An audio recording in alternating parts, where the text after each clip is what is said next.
This is Business, Equity, and Opportunities. Hi, and welcome to Business, Equity, and Opportunities. I'm Scott Sander. We have here the answer to your entrepreneurial questions, including how do I get started? How do I make the money work and access capital? What do I need to consider as I run my business day to day? How should I handle accounting and bookkeeping? We talk to people who faced those questions head on in the pursuit of their own business goals. We also focus on a specific industry each week and deliver some inspiration with a success story.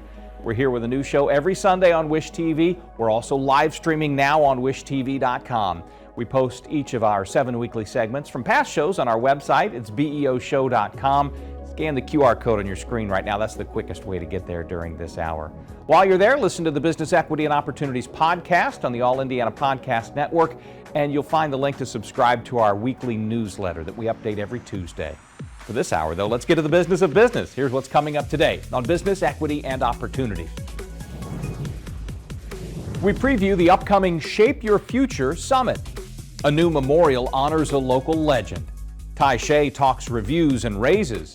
A conference for the independent podcaster.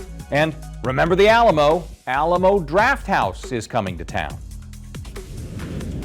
First, we're getting started with the story behind the Indianapolis Women's Equity Brunch, or We Brunch Indy.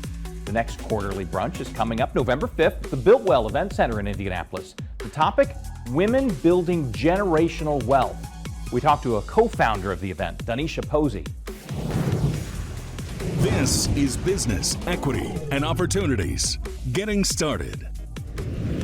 We Brunch, or Women's Equity Brunch, was a brainchild of mine and my colleague Amanda Bonilla. A few years ago, we were actually at work talking, and I said, women love to get dressed up, go to brunch, have a fancy drink and a nice meal. And she was like, yeah. And I said, but women also love to talk about things that are very important and helpful in society. I was like, how can we put the two things together? And she said, well, let's just do it. And so that's just how We Brunch was created. We thought about a way to ensure that women could talk about important topics at the intersection of race, sexual orientation, disability status, veteran status, things like that, in a safe space for only women. And so the very first We Brunch was founded on the idea of discussing pay equity. And so typically when people think about pay equity, they think about how men and women make different amount of money doing substantially similar work, but for different pay. And so we wanted to bring that to the forefront and not only just talk about the pay inequities between men and women, but the pay inequities between women at the intersection of race.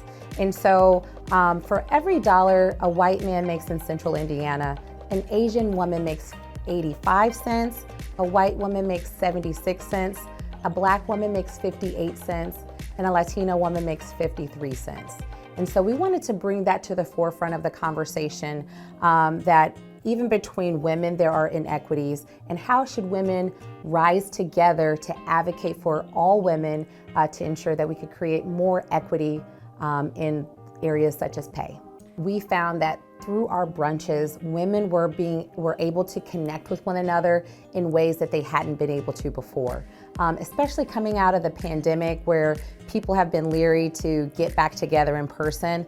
The We Brunch experience allowed the opportunity for women to kind of ease back into that space of being out in the open, but also being able to meet other women around Central Indiana that had the same ideas, the same convictions as them, but in different areas. And so we found that not only has We Brunch brought women together to learn about these important topics, but to create networking opportunities, to create business opportunities, to create friendships that have lasted beyond what we could have ever imagined. So we do a lot of research around issues of inequities that women face locally and nationally. And so what we've been able to find is that there are some really big topics that are important to women at all levels. We've talked about women's health issues. We've talked about civic engagement and how how you can advocate for yourself through the legislative process, not only at the local level, but also at the national level. We've talked about pay equity, as I've mentioned, and this upcoming brunch will be talking about generational wealth building for women. So the upcoming brunch is going to be held on November 5th at the Built Well downtown Indianapolis. And this brunch will focus on generational wealth building for women. What we found through our research is that 59% of Black women are not investing in anything. And an additional 63% of Latina women are not investing either, compared to 23% of white men. So why aren't women investing? What is stopping women from investing? And so we have a group of, as you mentioned, a distinct group of women of doing in different industries to talk about generational wealth. We have financial advisors, we have estate planners, we have a Latina who immigrated to this country and became a very successful business owner, and she'll talk specifically about how she's been able to build that generational wealth in her family. And so we like to bring women from different walks of life together to these panel discussions so that all of our participants can hear something different, something that they can take back for themselves to help them build that generational wealth. So stocks, bonds, and investments in real estate, and all those sorts of things are several of the topics that we'll be touching on. So we host 200 women at the We Brunch. And prior to the brunch starting, we have a networking opportunity where women can just engage with one another. As I mentioned, women like to dress up, so there will be lots of photo opportunities for women to take. We have mimosas and all sorts of different drinks for women where they all get together. They start to have those conversations where they start to network and meet different women. During the brunch, we'll have the panel discussion, and then following the brunch, there's also another networking opportunity. And we have to drag people out because they don't want to leave. It's such an inspiring event, and it gets women, really excited and happy to be there. I would love to see We Brunch branch out to different cities. We've actually had some folks reach out to us in different cities to ask how could we do something like that in places such as Minneapolis and Atlanta. And so we're excited to see what the possibilities of that.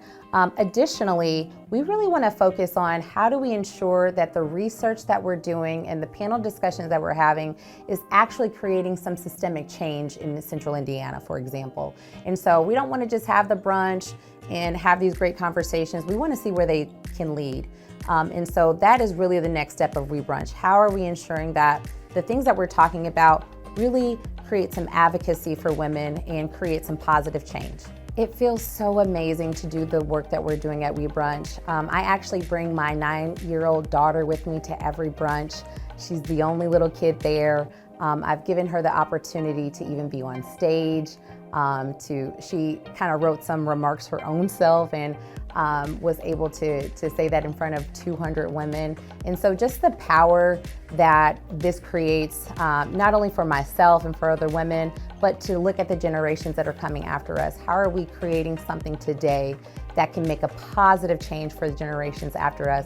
And that's what I'm personally most proud about. If you'd like to learn a little bit more about the We Brunch Indy events, there is a link on our website. It's beoshow.com. Follow the QR code that's on your screen right now. It'll get you there. If you have information that has helped you launch or operate your small business, tell us how you're doing. We'd love to share your story. Email us at beo@wishtv.com. Coming up next, the Shape Your Future Summit. This is Business Equity and Opportunities. One-on-one conversations with major political candidates from the voters' point of view. The All Indiana Politics Podcast with Phil Sanchez. Unfiltered. Available in both audio and video format on the All Indiana Podcast Network.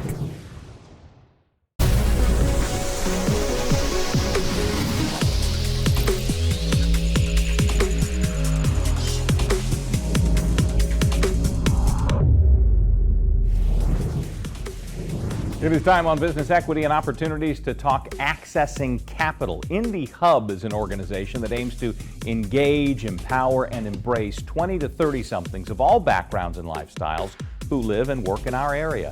To that end, Indy Hub is hosting a Shape Your Future Summit. It's Tuesday, November 14th, all day at 16 Tech. We talked to Al Carroll, president of the Indy Hub Board of Directors. This is Business, Equity, and Opportunities. Access to capital. Yeah, my name is Al Carroll. I am the president and CEO of Indy Hub. Indy Hub is a nonprofit organization. Our mission is to grow, engage, and empower a community of 20 and 30-somethings who are connected to Indianapolis and invested in its future. And we do that by delivering experiences that create advocates for Indianapolis. The Shape Your Future Summit is an opportunity for young people to deliver their perspectives on what they want the future of Indiana and Indianapolis to look like. This is an effort that's been going on in our world for a couple years, and we're really proud to collaborate with our friends at CICP for this effort that's really extended to a statewide initiative, even broader than where we typically focus. We did a survey at the beginning of this effort to really hear directly from the folks that are in our network about the things that they care most about. And for us, what we're hearing them say is where places where Indianapolis specifically could use more investment are in areas around infrastructure, in areas around transportation, in areas around just the general changing landscape of Indianapolis. I think that folks can see that there's investment being made. I think young people want a bigger say in what that future is going to look like, knowing that we're going to be here for the long term. You have to be communicating with the people that you want to stick around. And when we talk about the future in Indianapolis, we think about it like 20, 30 years from now, right? And for us, for a lot of the folks that are in our community, we intend to be here to see out some of those things, right? And I think that engagement in that conversation, when we know that we're going to be here for a while, I think that's what we're hoping for in this effort. But truly, I think that's what it's going to take for Indiana to keep and retain that talent. It's not only asking the question, but actually listening back to what folks are telling you. And I think that as I've seen us be able to ask those questions, folks aren't short on sharing their perspectives. I'm not sure Indiana is always listening to what young people are saying that they want out of the place that they want to call home. But I think that my intention is to make sure that young people know that they don't have to put up with that for long. We want to illuminate the pathways to leadership for these young people so that they can be the change that they want to see in our communities. As someone that's come out of university recruiting, I also know that there's a vast international community that exists on these university campuses. We have people that are coming in from all over the world to go to these places, to innovate here, to learn here, and I don't know that we're doing enough to embrace those young people either. But I think that from a global economy standpoint, I think the opportunity that exists in Indiana is clear to me, but I do think that the focus for me, truly my focus is much more local than the global impact I think that you're asking for, right? I think that for me, what I wanted to do is, or what I want to acknowledge is our ability to embrace the people who are here. Diversity is a fact. What I think is that inclusion is a choice, and it's a choice that we continue to make every day in Indy Hub.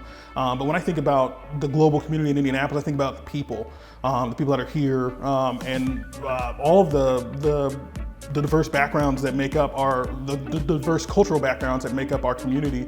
When I think about that, there are young people who want to make an impact in each one of those cultures. And for us, it's about how do we connect with them to help them to see the same resources that we were talking about earlier, right? This is a place with vast resources. But I don't know that we always embrace our international communities to say what the entrepreneurs in these environments could do, for the young people in these environments that have these ideas about how to make this a better place. I think we need to do more in our efforts to engage them. I think hopefully they'll find that they have intrinsic power in this dynamic. Folks under the age of 40 make up about a third of the population in Indianapolis, right? We think about folks between the ages of 18 and 40. If we are voting in a real way, or we're out in real numbers, I think that we can make an impact on not only local elections, but statewide elections as well. My hope is that folks will see that that they don't have to be a passenger in the development of their community, right? That we are in the driver's seat, and that we want to illuminate the pathways for you to actually make impact. It's not about just complaining. It's not about, raising your voice is part of it, but when you can raise your voice and actually connect to the people who can make an impact, that's what we're hoping that people learn in this conference. That, like, who are the people that can make things happen in your area? What are the pathways for you to get involved with those people? And then through that, like, what's the vision that you want to see out of the community that you want to live in the next 15, 10, 20 years? And know that people want to hear from you on that. So I think that if you are engaged in the community and you want to be a part of that conversation, I think wherever you are in the state, whether it's in Indianapolis, if you're in South Bend, please come down, check us out. But I think that that's the conversation that we're going to have throughout that day. It is completely and totally free, free of charge. And we're so grateful to our partners over at CICP and ICE Miller that have committed to making that happen for individuals. It's going to be a great day. I am a father of 2 young children, and for me, when I think about the work that I do, I know that there's some things that I want to be true of the place that I'm raising my children that aren't true yet. And I think that it is, I have, in my career, I've been able to take the agency to say, like, I know that I can do something about it. And I think that that's what gets me fired up every day. We're not quite where I would want to be yet. And what I expect out of Indiana is a lot. But I also know that everything that I've accomplished in my adult life, I've accomplished in Indiana. Whether it's graduating from college, whether it's raising those children, whether it's getting those jobs. And I believe in the opportunity that exists here. I'm not from here originally, I'm from Florida. And I've come and lived here for about 15 years now. And my life has gotten better every year since, right? And that's the message that I think I want to communicate to folks more than anything. And it's why I'm so passionate about this place that we live. I don't think that people that are from here always see the same benefit that folks that are coming in from the outside that have taken advantage of some of these things. I want folks to see it that way as well. Indy Hub Shape Your Future Summit is Tuesday the 14th from 8 in the morning to 4:30 in the afternoon at 16 Tech. Free to go. If you want more information about it, the Shape Your Future Summit, we have links on our website, beoshow.com. Later this hour, Ty Shea on reviews and raises. Next, though, a new honor for Madam C.J. Walker and many more in the Week in Business.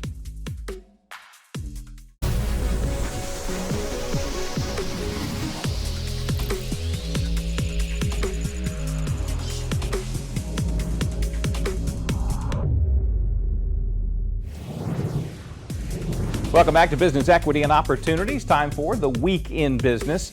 We start with an event that saw dignitaries and community leaders gather on Indiana Avenue to dedicate a stretch of the iconic street to the memory of the neighborhood's most famous name, Madam C.J. Walker. This is Business Equity and Opportunities. This Week in Business. First of all, we believe that because the Walker is the pinnacle of the avenue, there really is no Indiana Avenue at this point without the Madam Walker Legacy Center. It is the only entity that is still around in its original form and doing its original function from its heydays 96 years ago. And so we believe that it's our job not just to uplift, the legacy of Madam Walker, but of this area. About a year ago, the Madam Walker Legacy Center Board, led by Vop Osley, City County Councilor Vop Osley, who also is a Madam Walker Board member, they came together and they voted yes to do this. And so we've been working very closely with the city over the last year, as well as our partners. It's something that I was, really wanting to make sure that the community really understood as a whole, that this wasn't just the Walker in the city, but it was our neighbors. We had to have all of our neighbors down Indiana Avenue sign off on this. And we were so happy that they did. And so we've been taking time to get all of that done. And then we're, able to announce this last weekend. The Walker opened back up after COVID in 2021. And so since then, we have just finished our last strategic plan. And in June, we completed our new 4-year strategic plan. So we are officially on the road to 100 years old. We are 96 years old. So we've got 4 years. And so one of the first things that we did announce was the rooftop venue. You know, rooftops are pretty popular now, and one of the things, while we might be an intimate space, we know that we have to do is we have to be, you know, all things to this community, but also we have to be competitive.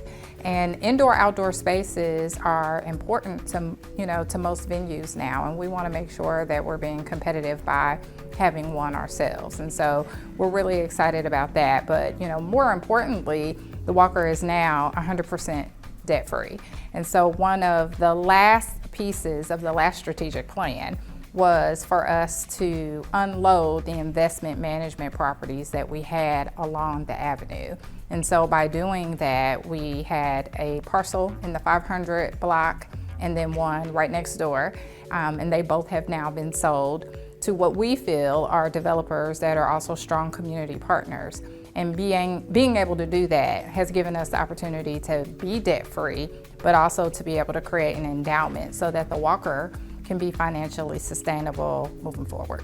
What the Madam Walker is doing, we actually support entrepreneurs. That is one of our primary pillars. And so the small Black businesses that actually are within the Indianapolis community, whether they're actually located on the avenue or not, we support those. We support those entities year-round. Just the fact that her legacy is living on. I think that's what gets me the most excited, because I'm from Indianapolis, so I've always heard, I grew up here, I've always known about Madam C.J. Walker. My grandparents always told me their stories, and now to be able to create something new that will be a legacy, something that I can share with my son and that he would be able to share with his children. That's what gets me the most excited, is that it's not just remembering the past anymore, but we're creating history right now. This Week in Business is made possible by InnoPower.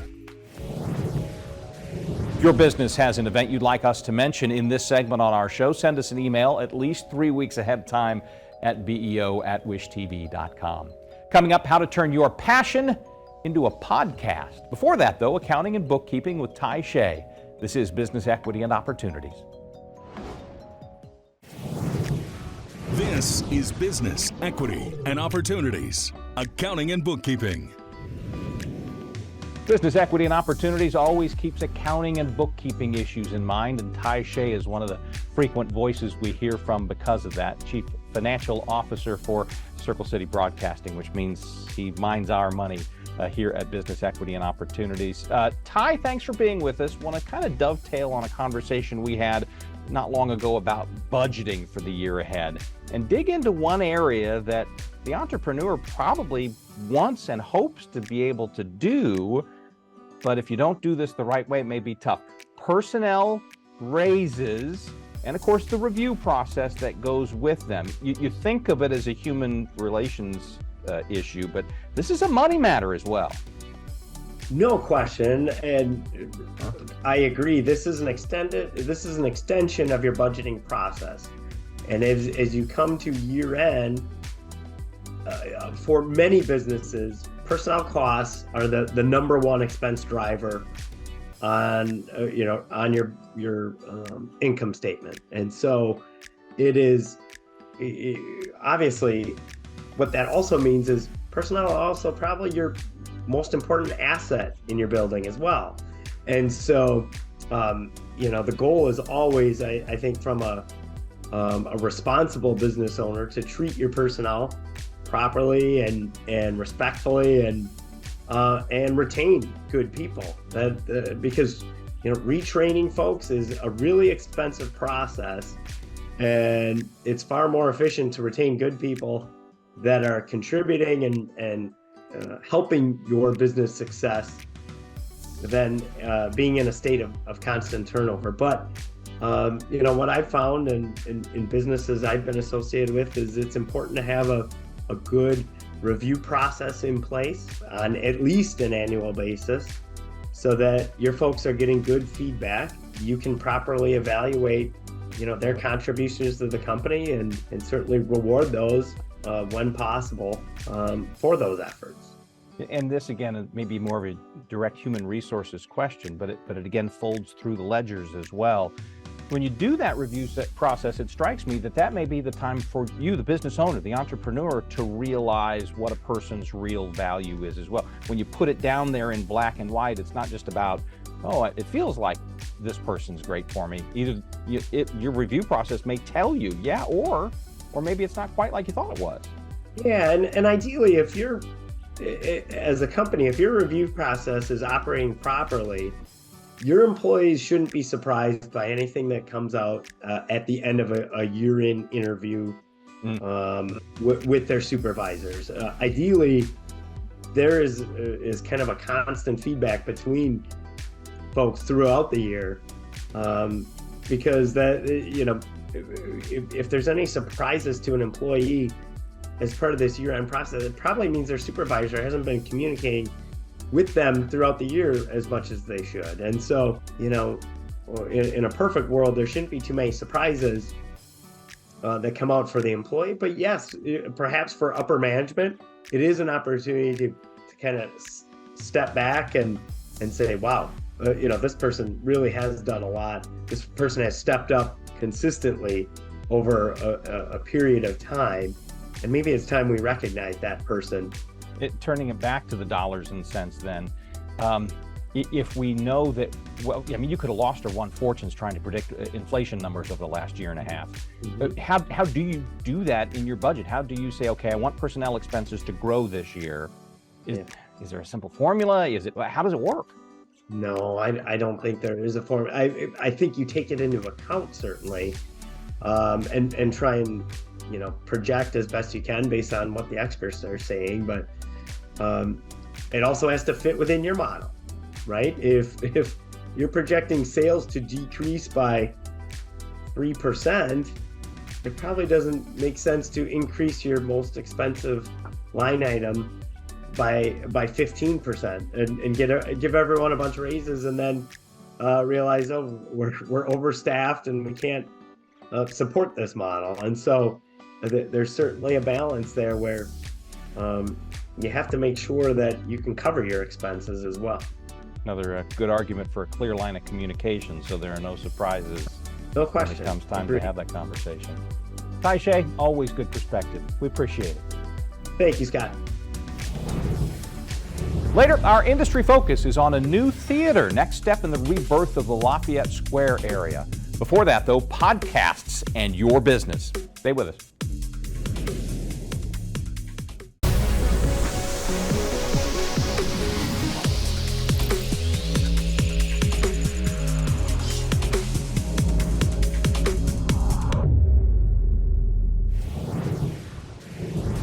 Time to talk on business equity and opportunities about running your business day to day. Pod Indy is a one-day event of training and networking for independent podcasters. It's Saturday the 4th in Indianapolis. Famed podcaster Dave Jackson and others will be there to guide you through planning, launching, growing, monetizing your independent podcast. We have a bit of experience with podcasts through the All Indiana Podcast Network. Alan Hawes, the managing editor of the network, he talked with Dr. Brad Miller, creator of the Cancer and Comedy podcast, about how to launch and grow your own. This is Business, Equity, and Opportunities, running your business day to day. Here we are. We're going to talk podcasting with Dr. Brad Miller, podcast coach and organizer of the Pod Indy Podcasting Conference. Welcome, Brad. Hey, delighted to be with you, Alan, and pleased to share a little bit about one of my favorite topics, podcasting. So podcasting, I guess we ought to get down to the basics here and talk about what a podcast actually is.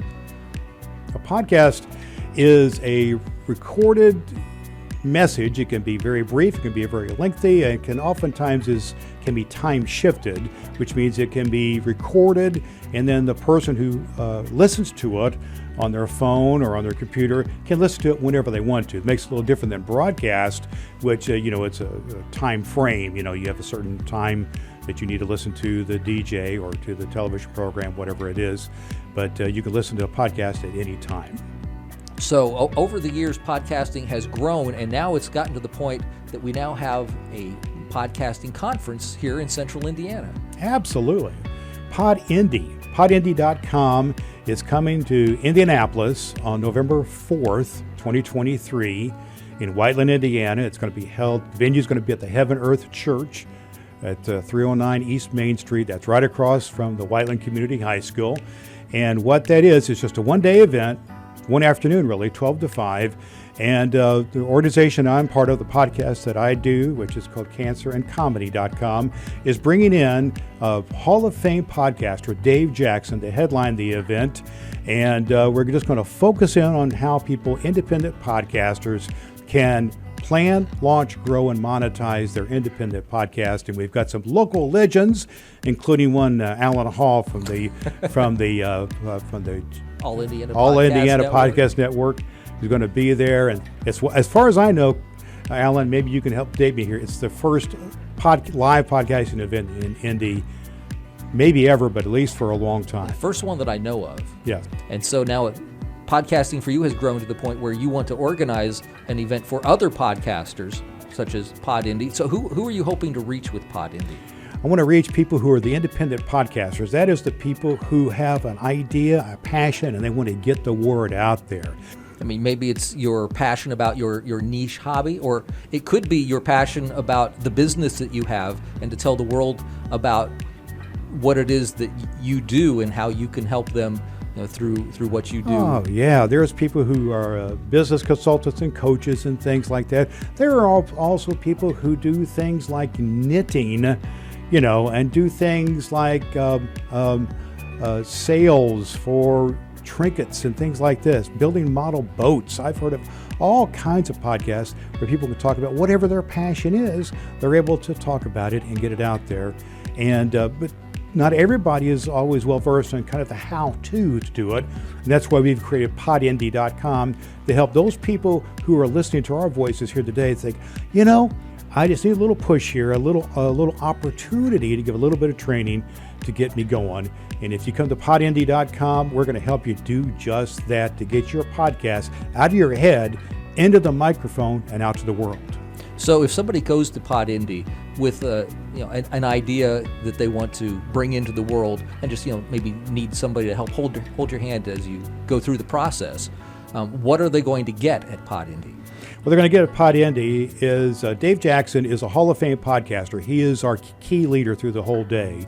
His book is called Profit from Your Podcast. So he teaches the whole process of how to plan, launch, grow, and monetize your podcast. So those 4 pillars will be a great part of what we're doing. And that'll be interspersed with some of the other elements of a podcast. So if somebody is still thinking about maybe wanting to do this, but needs just that little extra kick over the line, what can you tell them to Well, here's a couple of cool things. First of all, if you go through the All Indiana Access, and we can offer you a 15% discount if you just put in Wish TV there. That'll give you a 15% discount on the $27 tickets. Also, at this event, we're giving away a couple of books. Dave Jackson has a book called Profit from Your Podcast. He's going to sign a couple of copies. That'll be a giveaway. And one of the cool giveaways we're going to have is a complete podcast studio that's going to be made available by one of our sponsors, is the Focusrite folks. And they are providing a studio which includes a mixer, headphones, and a cool mic. That'll get you started right there. So there's a few things that could be helpful to be incentive to you. All right, well, hope everybody comes out to Pod Indy and also the Clean Comedy Cancer Benefit event that's going on November 4th in Whiteland. It's all at Whiteland, Indiana, Heaven Earth Church, 309 East Main Street, right across the street from the Whiteland Community High School. Pod Indy is happening Saturday from 12 to 5 just south of Indianapolis in Whiteland at Heaven Earth Church. For links and more information, head to beoshow.com. Use the QR code to get there right now. Coming up, our success story, talking with Dr. Jerome Adams about his new job title, author. First, though, Alamo Drafthouse Cinema is coming to Indiana as part of a major revitalization project. This is Business Equity and Opportunities.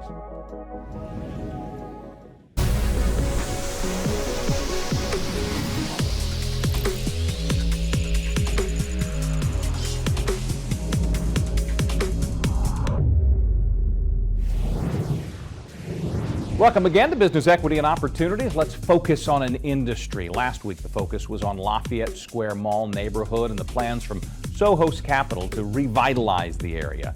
The announcement of a new theater is a big step toward that goal. Alamo Drafthouse Cinema plans to go in across the street from the mall.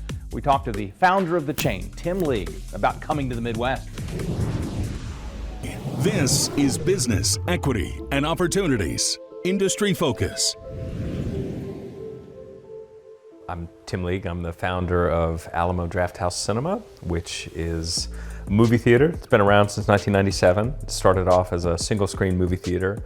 Our biggest differentiation is Drafthouse is in our name, so we've always, from the beginning, served beer and wine and cocktails, but we also do, scratch-made food in our kitchen, so we kind of upgraded the concessions quality of a traditional movie theater.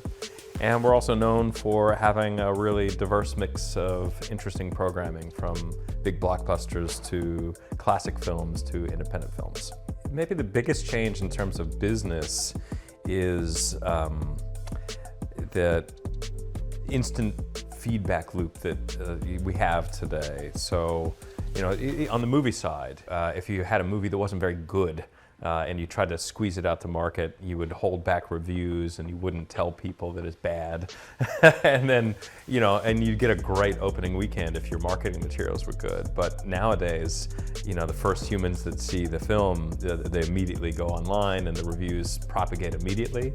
And that's also the same with, food and beverage as well. And so what I think that's done is it's amplified the need to always keep a higher level of quality and customer service forward. And, there's pressure to do a great job, to create a great experience, or else you're not going to be in business anymore.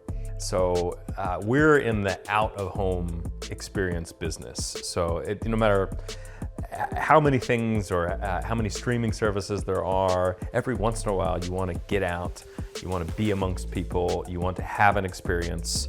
Like, I'm a movie crier. I cry a lot at movies. But at home, when I'm watching something on my laptop, it doesn't really resonate. I think when you see it big and immersive and you have just a great experience of going out, having a great meal, seeing something amazing on the biggest possible sound system and bright picture, it's not the same as watching something in your bed on your laptop or on your phone. So we're very bullish that people are going to continue to want to get out and have experiences outside of their home, outside of streaming. I'm actually fairly traditional when it comes to cinema and technology. There was a big innovation, you probably heard of it, in 1927 when they introduced sound. That was a big one. Everything past that is window dressing. So we want to have, we do have, 4K resolution, all laser projectors. We have an immersive array of sound system. So those are table stakes for me. But beyond that, I want the lights to go down, the auditorium to get dark, and you just get lost in the story. And there hasn't been that many technological achievements since 1927 that I really care that much about. I'm more of a classic. Let's put on a great show with great picture, great sound. It's not technology per se, but another facet of what we do is I'm a movie fan, and so I go to see a movie. Immediately what I want to do is I want to hang out with my friends. I want to talk about it. So we always have a bar lounge where you can grab a beer and talk about the plot points you just discovered in the cinema. And that's also a gathering spot for people to do. We have trivia, we have crafting events. It's just another community hub that's part of what the cinema means to me. I got into this without a master plan. I didn't come in to open multiple theaters. I came in to open one theater, and we wanted to be a spot for people to gather, movie lovers to come and be together and put events on. I've actually fought expansion every step of the way because I don't want this company to stop being special. And so the lens always has to be that it's a community theater. We're serving the community, and like every Alamo is different. Every Alamo reflects the neighborhood. We'll have a community liaison that kind of understands the neighborhood and how we can serve and be a part of it. And that's exciting. And honestly, I'm infected by Fabio's enthusiasm. I love what he's trying to do here. I mentioned earlier today that I'm a long-time visitor to Indianapolis. I come for Gen Con every year, and I've explored the city. I've stayed in this neighborhood before with Airbnbs. I think it's a really rich and interesting neighborhood, and I'm excited for this redevelopment project. I'm still excited by the idea of defying the nature of a chain. I think, why do you grow? Why do we grow?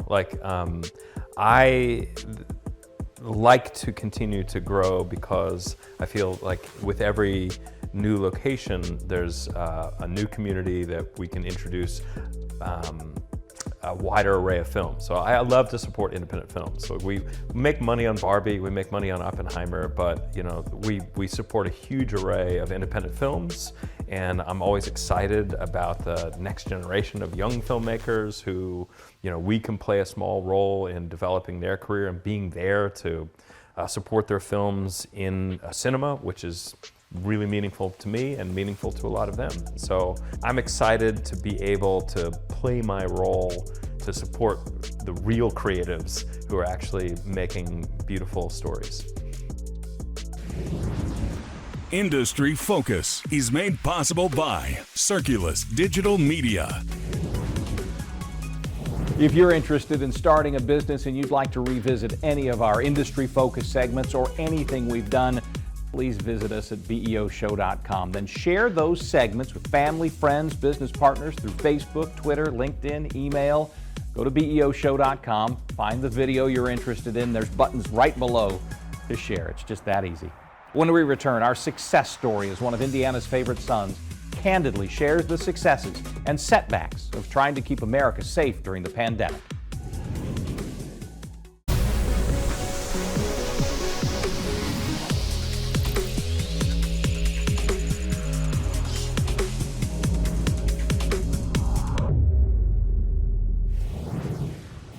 Time to wrap up the hour with our weekly success story. It comes from the work and words of former Surgeon General Dr. Jerome Adams, medical expert for Wish TV. In a new book, he has documented his experience as America's top doctor during the pandemic. He sat down with Drew Blair for an exclusive, candid conversation about crisis and chaos. This is Business, Equity, and Opportunities. Success Story. Dr. Jerome Adams is Wish TV's medical expert, but he also helped lead America's fight against the pandemic. His new book, Crisis and Chaos, is out today. I spoke exclusively with him about what these pages reveal. It's hard to really talk about war when you're still in the midst of it. I was almost forced into writing this book because I saw that we kept having surges. We kept having the same mistakes repeated over and over again. And that's really the central theme throughout the book, is that we changed the captain of the ship, but we keep charting the same course over and over again. More than 3 years after COVID arrived in the U.S., America's former top doctor believes the federal government is still not acting fast enough to protect you from COVID or a pandemic of another kind. Jerome Adams says the answer in steering the ship is not found in politics. It's prioritizing health and the issues that plague the country separate from a pandemic. Once you got sick, more people were likely to die if you were an American or in the United States. And that is because we have higher rates of obesity, we have higher rates of high blood pressure, we have higher rates of diabetes. And if we continue to fail to pay attention to those baseline health issues, we're going to continue to see the same terrible results no matter which disease we're presented with. President Trump appointed Adams as Surgeon General 2.5 years before COVID-19 was declared a global pandemic. The crisis would redirect his career from original passion projects and ultimately overshadow success celebrated prior to March 2020. He writes of becoming a scrutinized face of COVID's fallout amid a rapidly dividing society. His family relationships, reputation, health, and finances all suffered. Outside the obvious toll on lives and society, do you resent the pandemic? We know that some of the biggest changes in a positive direction in health in this country have come during times of war and crisis. We have an opportunity to honor those million lives lost.